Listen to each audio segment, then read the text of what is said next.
Technological advancement is rapid. So rapid, it's almost impossible to keep up in the space of a lifetime.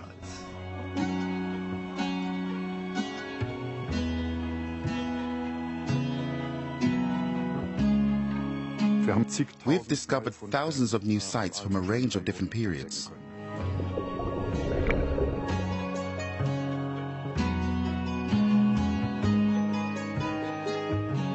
The data allows us to sharpen the focus of our inquiry and pinpoint exactly where to perform a dig.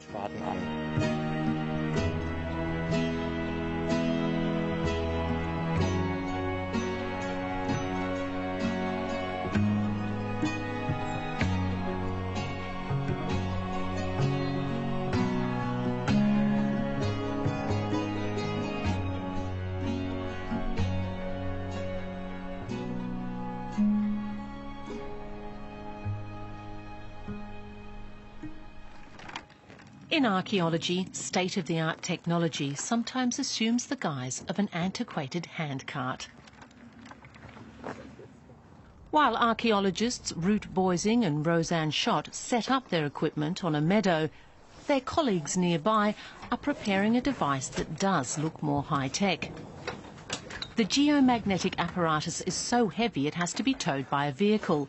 Both devices do the same thing, only this one is larger and can survey a wider area.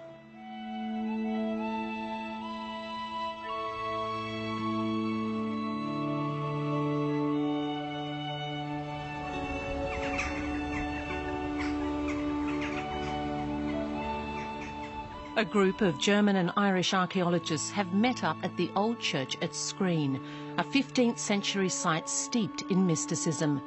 But the church ruin is almost young compared to the ancient monuments that dot the surrounding area. Northwest of Dublin, the Hill of Skryne is located opposite Ireland's cultural treasure, the Hill of Tara, a millennia-old place of assembly.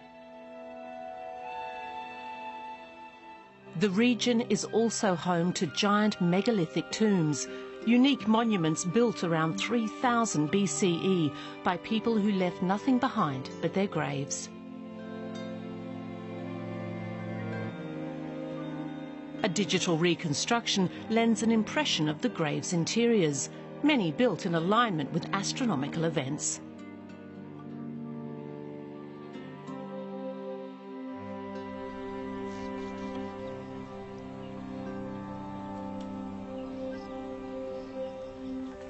The archaeologists dragged the sensors across the meadow to determine what lies beneath the surface.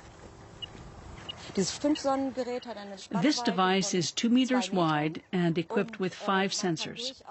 You can cover 2 to 3 hectares a day with a device like this. So it's a fast way of collecting and evaluating archaeological data. Equipped with 16 sensors, their colleagues' magnetometer is even more effective in gathering archaeological evidence. So we need to be careful here, because if we swap the cables, then the sensors will transmit the wrong positions. But that's why we do a final check to see that everything's working. The team is scouting for traces of ancient life underground, without the intervention of a shovel. It's a non-invasive technique called prospection. I'm now hooking up the geomagnetic device to the computer. The computer has the task of recording all the measurement data and showing us where we have to prospect, even when we are driving across the terrain.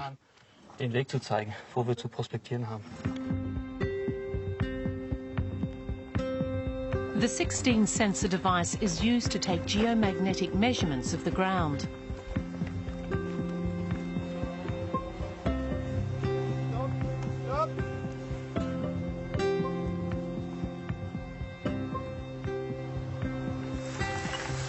I'm really wondering what we will find in this field.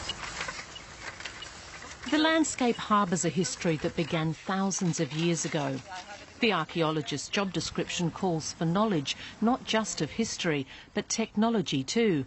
And today, it helps if they don't mind being followed by curious horses. We don't know exactly what year the church was founded, And we also want to know a little more about the history prior to the earliest documentary sources, because we have some references, say, from the 8th century and the 10th century, referring to the Hill of Screen being a place of burial.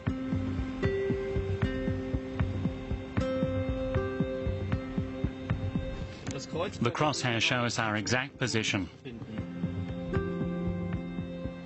With the help of GPS data, the archaeologists can steer their vehicle across the meadow with the precision they need to generate a comprehensive ground image. The sensors dragging behind their vehicle measure the Earth's magnetic field, which lies underground like an invisible veil. The presence of walls or graves alters the pattern of magnetism in the soil. And that is exactly what the sensors can measure.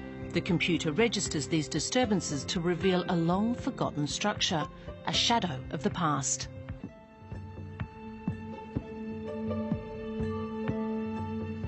"1,700 kilometres further east, in Berlin, work is underway on a different type of digital archaeology in game developer Thomas Bremer's studio for virtual reality.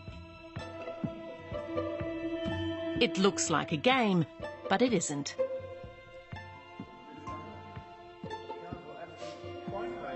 The game designers are working with Berlin archaeologist Kai Kollmeier. Hip technology meets ancient history. Their cooperation has yielded some surprising discoveries. For example, the Hittites had an unusual reading technique. This one from left to right, this one from right to left, this one from left to right. This again from right to left. Then back again? Yeah, like in wavy lines. That's awesome. Archaeologists are anchored in past centuries, and that applies to their methodology too. The rapid development of computer technology in general, but also of virtual archaeology, is still something we need to get our heads around. And when I tell people I'm working with a game designer, they just shut down, because gaming technology sounds so frivolous. But in fact, this work is just the opposite. This looks like a video game, but in fact it's a highly accurate copy of a real temple. It's the temple of the weather god from Aleppo, one of the most important deities in the ancient Middle East. The oldest parts of the temple date from the 3rd millennium BCE. With visualization software, the operator can make the sun rise and set, allowing for a view of the complex in changing daylight. The viewer gets a sense of space, size and proportion.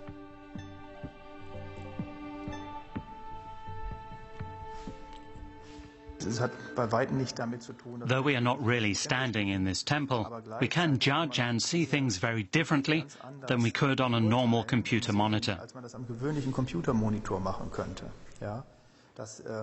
Just the fact that I can stand here and, for example, squat down and actually get a three-dimensional view of the objects, that's something I can't do on a normal computer monitor at all. Aleppo in Syria. The temple was located in the heart of the city in the medieval citadel.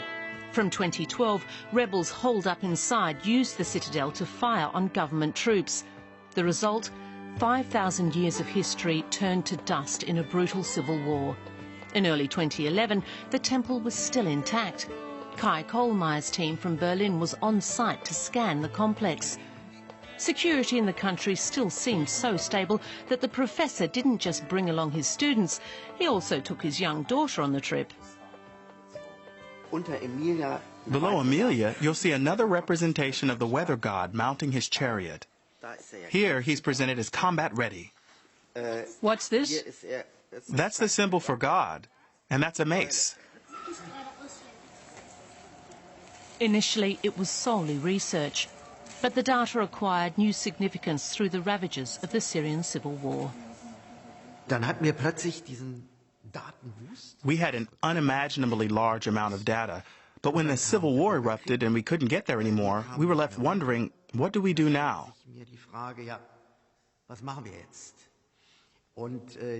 It sounds almost cynical now, but we were in an ideal position. We were the only team of Near Eastern archaeologists to have scanned everything in 3D. It was a turn of good fortune in the midst of terrible misfortune.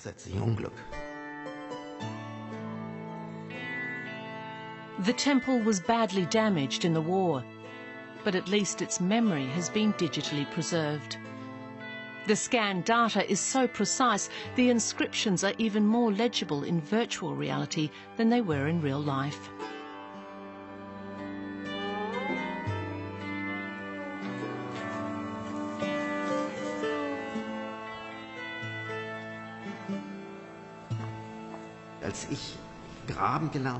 When I learned to dig, I had a piece of paper and a pencil. That was all. Today we can use a scanner that is much more accurate than any reproduction on a sheet of paper. Of course, that also gives rise to new fields of inquiry.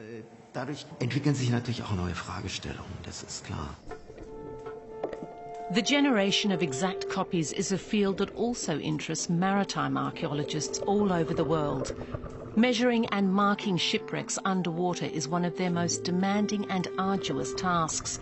And the conditions are not always as good as they are here in the Baltic Sea off the German island of Rügen.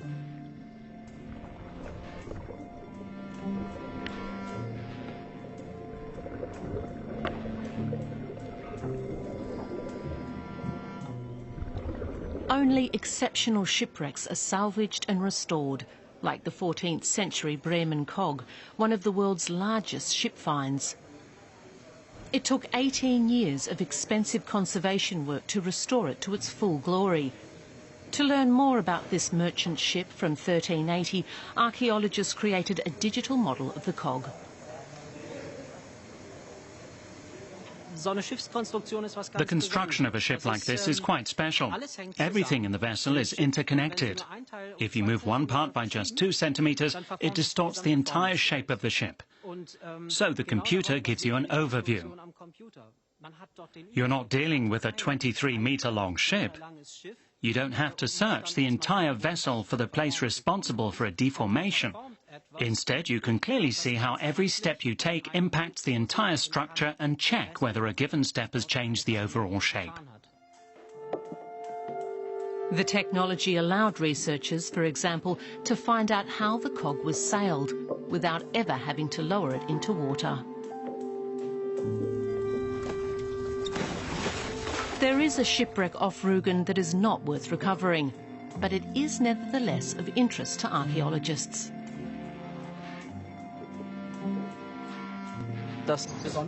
What's special about this find is that it dates from the middle or perhaps even the early 16th century, a period from which very few ships have been found. And there's evidence that the wood may have come from Hamburg. Die besagt, dass die Hölzer aus Hamburg stammen sollen.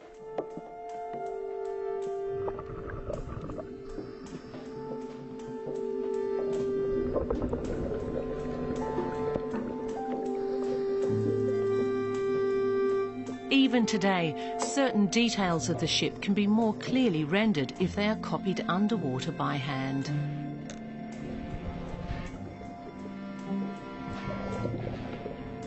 But the main job is done by a special camera. It takes hundreds of images that are then used to generate a 3D computer model of the shipwreck. While the wood has been perfectly preserved in the nutrient-poor water off the Baltic, the current has eroded the wreck down to its floor. The great thing about it is you never see the wreck like this on a dive because visibility is poor. But you can create a model like this even if you have a visibility of just 30 centimeters. You just have to take enough photos so they overlap. Then you're looking at something no one has ever seen in that shape or form. For example, the frigate's ballast stones that still lie along the ship floor. Without them, the vessel couldn't have carried its cargo of heavy cannons. One of the most spectacular exhibits in the collection of Berlin's Museum of Islamic Art goes largely unnoticed by visitors. But the digital world is coming to its rescue. Kai Kohlmeier's latest project is the richly carved wood dome that was originally housed in the Nasrid palaces of the world-famous Alhambra in Granada, Spain. In Berlin, the dome is forced to lead a wallflower existence for conservation reasons. The dome is very poorly illuminated here in Berlin. Visitors can't appreciate it the way they could amid the light conditions in the Alhambra. Our aim is to recreate those lighting conditions virtually, to allow visitors both here in the Berlin Museum and visitors to the Alhambra an experience of the dome in its original context. In welchem Kontext hat sie sich befunden? In 1891, the banker Arthur von Gwinner was granted permission by the Spanish authorities to move the dome to Germany. He had acquired a small palace on the Alhambra from a Spanish opera singer and later bequeathed it to the Spanish state.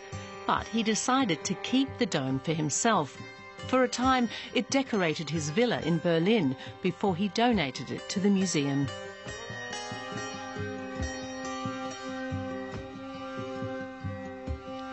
The dome was originally painted and gilded. It's crafted from cedar and poplar wood and consists of dozens of parts. A star ornament of heavenly beauty. One of the world's most important prehistoric landscapes is located in a bend of Islands River Boyne, northwest of Dublin. The passage graves of Newgrange, Douth and Knowth were designated a UNESCO World Heritage Site in 1993. The central Neolithic mound of Knowth has a circumference of 275 metres and is surrounded by 20 smaller tombs. The significance of numerous engraved stones remains a mystery. Many stories and legends are associated with the enormous mounds. They are said to be the birthplace of heroes, the hidden dwellings of elves and kings. The mound graves of Newgrange, Douth and Knowth are all located within sight of each other. It's long been standard practice in archaeology to use drones to get an overview of the landscape. The drones gather data to build digital terrain models on the computer. Sites with churches dating from the Middle Ages often have an older heritage invisible underground.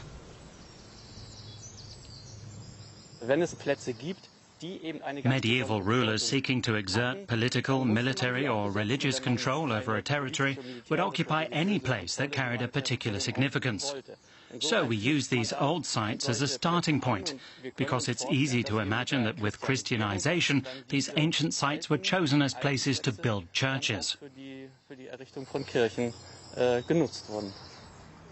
And in fact, when it comes time to evaluate the data from their geomagnetic survey, the archaeologists discover round structures that appear to predate the small medieval village. They may be traces of circular graves enclosing burial mounds, or they could be round huts. In their distribution, these objects make no reference to this ditch complex, so one can assume that they date from another period. Discovering hidden relics without digging draws on technology that originated in military applications. Certain geophysical methods are based on measuring differences in the Earth's magnetic field. The technology comes from hunting submarines, which could be located underwater because they created disturbances in the Earth's magnetic field. This is a method that we now use in a modified form in archaeology.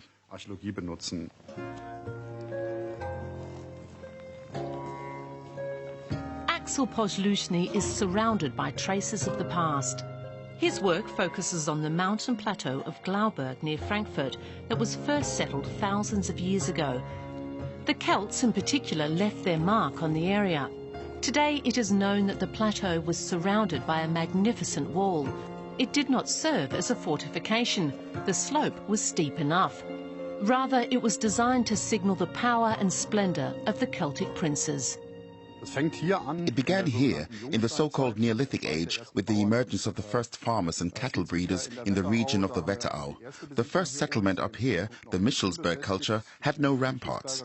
Development continued into the late Bronze Age, and by the early Iron Age around 500 BCE, it was settled by the first people we could classify as Celts. And they were also the first to fortify this plateau. An inconspicuous aerial photo taken in 1988 opened the door to one of the most spectacular discoveries in archaeology in Germany. Archaeologists have been using aerial photography for decades to identify structures in the ground, but this method only yields results following long periods of drought. In the field here, you can see a darker structure relatively clearly in the grain, which indicates that the grain is being supplied with more moisture in this particular place. So it can be assumed that there is a ditch there that retains the moisture better. The grave of a Celtic prince was discovered deep in the field at the foot of the Glauberg. The corresponding burial mound had been ploughed away long ago. The huge hill has since been reconstructed and a museum installed behind the hill. A life-size sandstone figure was found near the grave. The figure was endowed with decorative chains and rings. It was lying in a ditch together with fragments from other statues. The Celtic prince is crowned by a strange headpiece. A golden chain was found in the prince's grave. The stone figure was depicted wearing exactly the same chain. It's likely that the stone warrior prince of Glauberg is the exact likeness of a person who lived more than 2,500 years ago.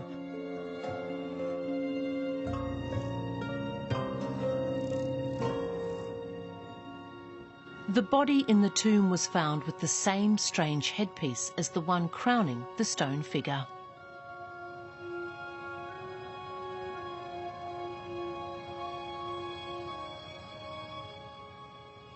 In subsequent years, aerial archaeology has made further strides. In addition to classical aerial archaeology, now carried out digitally, we also have other computer-assisted methods of non-destructive testing to obtain information about archaeological remains. The most important of these methods is the LiDAR scan. The scanner is fitted to an airplane and surveys the landscape below. LiDAR scanning was originally used by surveyors. But for archaeologists, the data has proved a quantum leap in knowledge, even if LiDAR terrain models look somewhat unspectacular at first glance. What makes the LiDAR scan so invaluable is the method's ability to remove the noise of trees and vegetation from the data.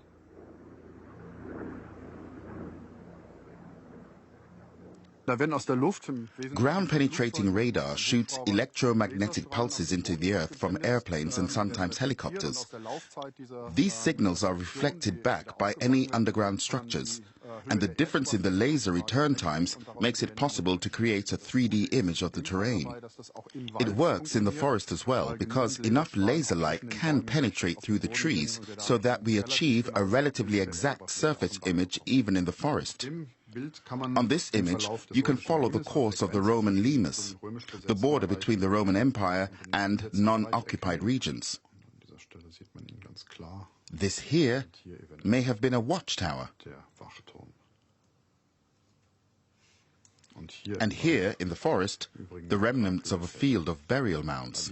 This one here could theoretically be a burial mound that was opened in the past. My guess would be sometime in the 18th century. At the time, people typically entered from the top. We call it funneling. So they dug a funnel into the mound to extract burial objects or skeletons. And what remained were these small holes at the top of the mound. These faint traces indicate that's what happened here.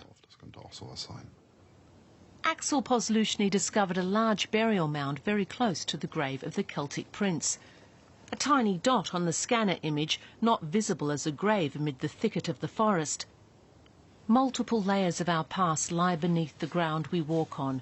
We just can't see it. Digital archaeology makes the invisible visible.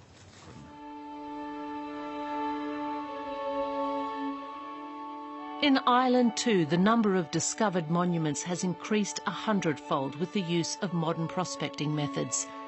One particularly spectacular example is the Hill of Tara, the mysterious national treasure. It was the seat of Irish kings and pagan priests at the height of their power. The Hill of Tara exudes an air of magic in Ireland. Back in the 19th century, Irishmen would gather here and swear a holy oath not to rest until the land had won its independence. And there was a reason they did it here. Today, self-proclaimed Druids inhabit the area. At night, you can hear them playing their harps. Christians built a church here.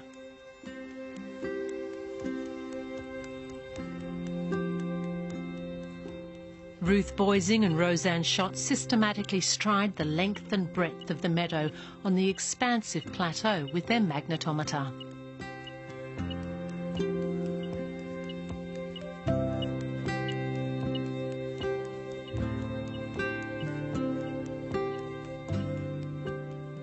Here in Tara, it's a safe bet they'll find something interesting. And they do. The digital data shows numerous circles below the surface, grave mounds or maybe sites of assembly.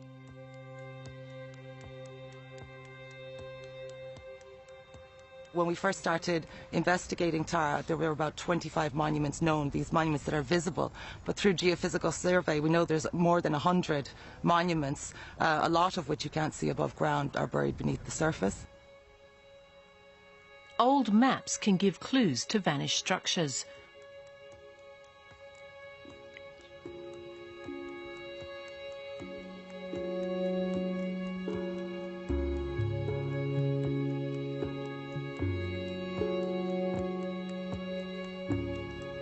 The people of Tara lived thousands of years before the invention of writing. They recorded their history in the ground and crafted sacred landscapes that only need to be deciphered. A deep channel on the plateau was probably once a processional route. It's clearly visible on the LiDAR scan. It leads directly to the inner sanctuary, the Rachnarí, a large ring wall complex. In fact, it's a processional way, and it's believed this is the route that the king-elect would take on his way up to the summit of the Hill of Tara to be inaugurated. To the left and right of the processional route, ramparts were built to direct the marchers' gaze to key monuments. Interestingly, there are a number of gaps along the length of the banks in which you can get a view out on very significant monuments, and in particular burial monuments. So it seems prehistoric builders knew all about visual effects.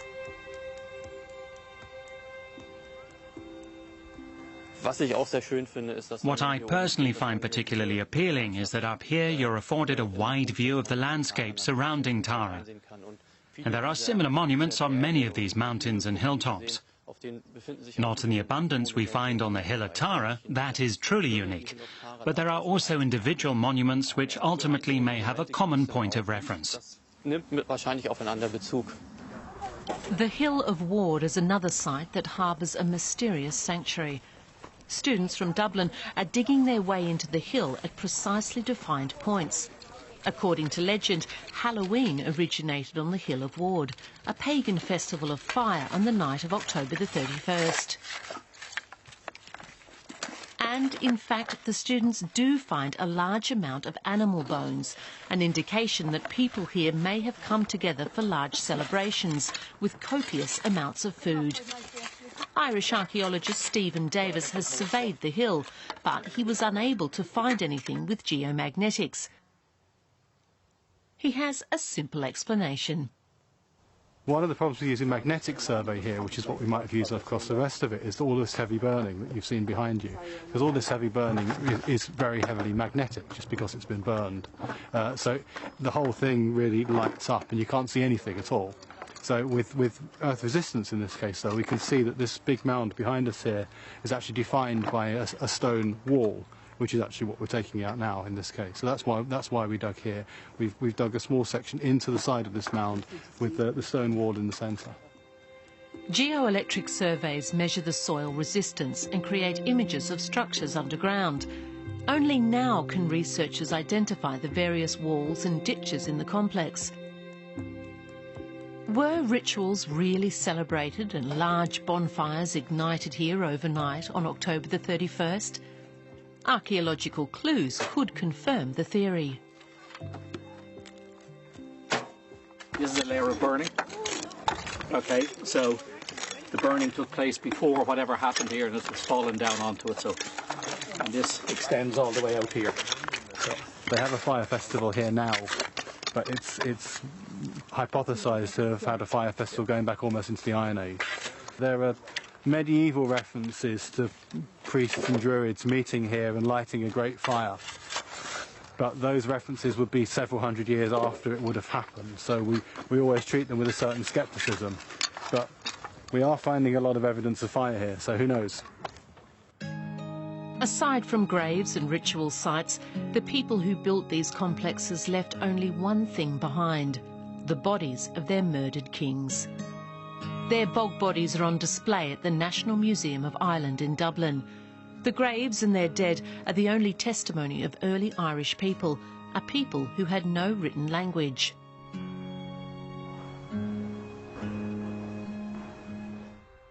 Like in Tara, a processional route can be made out in the digital data from the Hill of Ward, a road that is no longer visible in the meadows.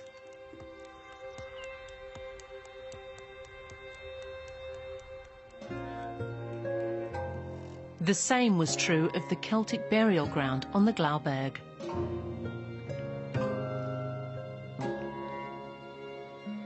Here, it's not just the burial mound that's been reconstructed, but also the processional route leading up to the hill. It was flanked by deep trenches and originally much longer. This is clear from the digital data. A geomagnetic survey has revealed the road's further course.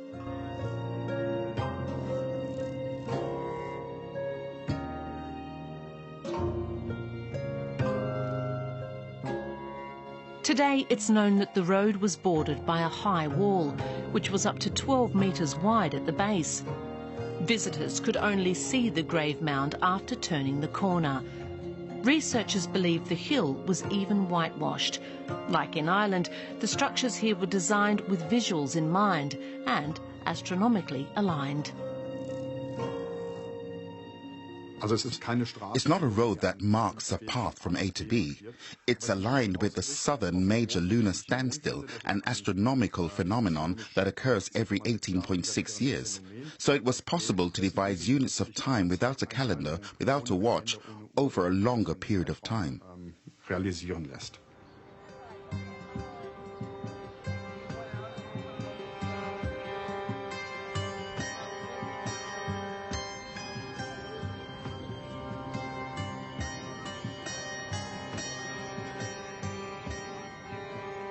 The Alhambra in Granada. There are a few other sites in Europe that draw as many tourists. Every day, only 5,000 visitors are allowed to enter the castle. The tickets are sold out weeks in advance. Kai Kohlmeier feels privileged to work here.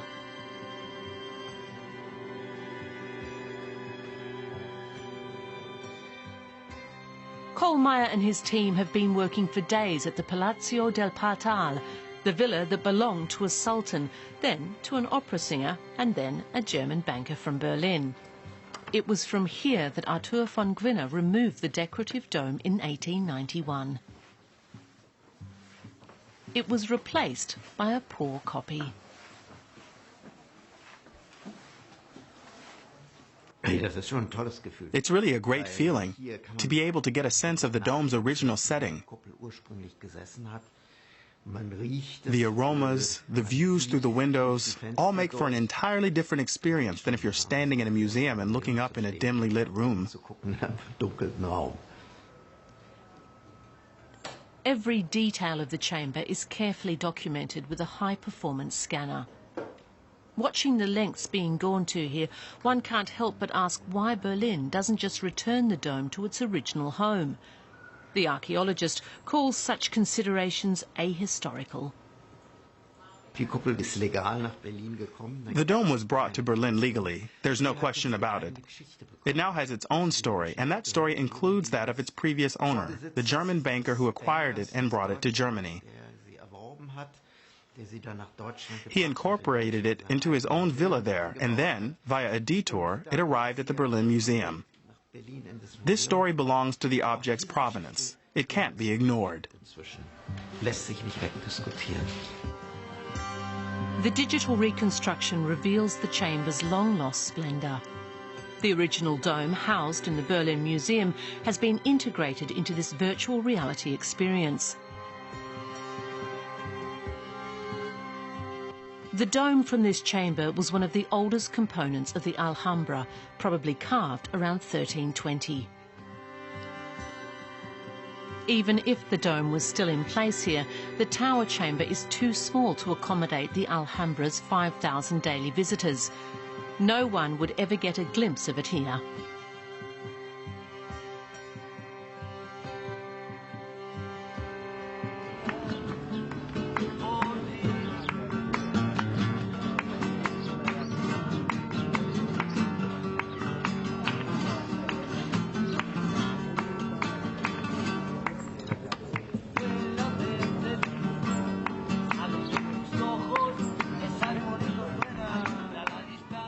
In places where the walls are too high for the scanner, another method is used. Photogrammetry. A 3D model is generated using thousands of overlapping photos. In principle, I think it's a good idea to upload 3D images of these objects to the internet, because then everyone can access them.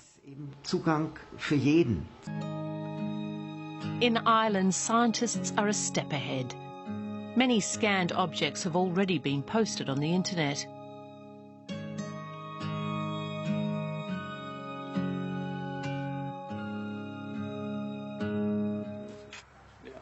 Before the German archaeologists return home, they take a few soil samples. It's an inexpensive substitute for an excavation. The researchers are in Douth, an area dotted with prehistoric burial mounds and medieval farms. A power cable runs underground through a small medieval settlement. Geomagnetic data helps archaeologists avoid hitting an electric cable rather than a medieval ditch.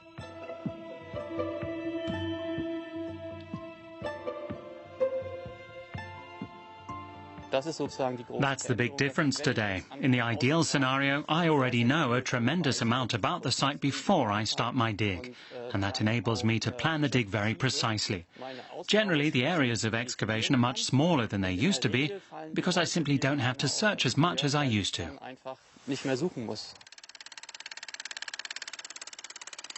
The archaeologists are drilling at a location they suspect harbours a waste pit.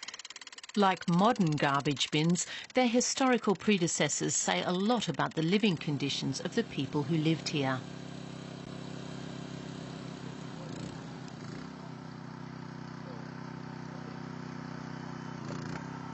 The team can tell immediately that their technicians have hit the right spot.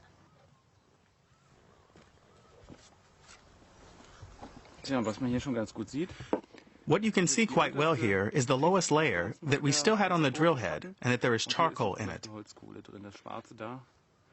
So we already know we're in the middle of the occupation layer. But I can't say I'm surprised because we already knew from the geomagnetic data that there's a structure here, which we've already been able to classify fairly accurately.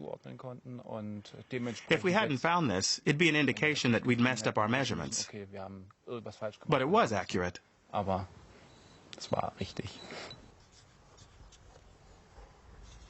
We've collected a lot of information without once driving our shovel into the soil, and what is particularly satisfying is what we found in the core sample, namely charcoal. Through radiocarbon dating, we'll be able to establish how old this charcoal is, which doesn't mean we'll know how old the ditch is, but that's how we proceed, one step at a time. And of course, when the botanists then examine the charcoal for us, we'll know what type of trees were burned here.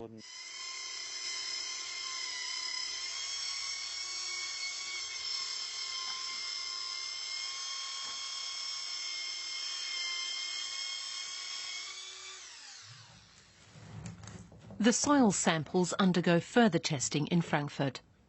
The small pieces of charcoal from the historical waste pit are treated with the same tender love and care as any ancient ceramic shard.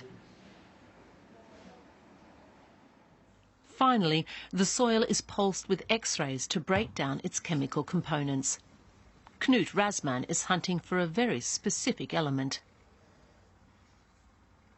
A human excretes about 1 kilogram of phosphorus per year.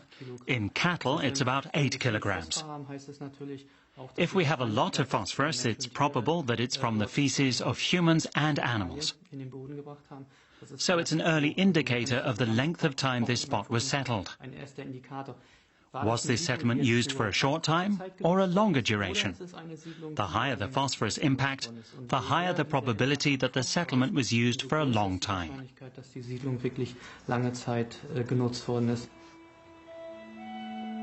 With their high-tech equipment, archaeologists have pinpointed many places where they could dig, but they don't, because digging destroys traces that hold out the promise of key insights with future, as yet undeveloped methods. We shoulder a responsibility. Archaeology is a finite field. The sites do not grow back, and things that have been excavated are lost to research. Unfortunately, this is an inherent part of archaeological excavation. In der Archäologie im Zuge des Ausgrabens inhärent. Digital archaeology is the future of historical research, but even today we can't do everything on a computer. We're standing here in the landscape and we feel what's unique about it. We see the Hill of Tara, we see the topography, we get a holistic sense of the place. It's not possible to reproduce that in a virtual world. Technology provides us with useful tools, but the archaeologist still has to do fieldwork.